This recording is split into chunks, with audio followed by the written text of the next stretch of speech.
खुलुमबाय दिनैनि जोंनि फेशन बादायलायनायाव जायफोरा बाहागो लानानै सिलेक्शन जानो हाबाय सेकेन्ड राउन्डआव थांनो हाबाय बिथांमोना फारियै बिथांमोननि नामफोरखौ आं सासे सासे लिंनोसै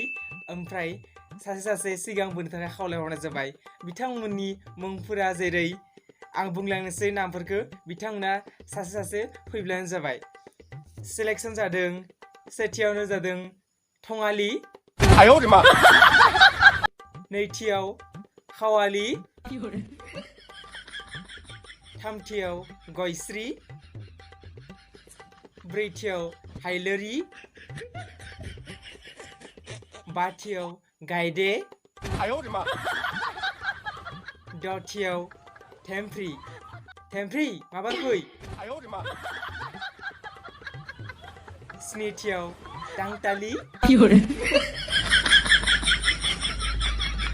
दाइनथियाव गावदां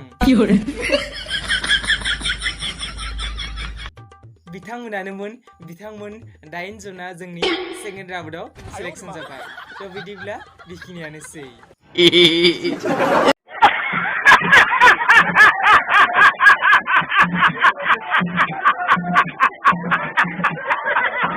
तुम लोग गलती से अगर नए हो तो सब्सक्राइब करो वो जो लाल वाला बटन है उस पे अपने जीजा जी फेंक के मारो या फूफा जी मुझे नहीं पता बस क्लिक हो जाना चाहिए।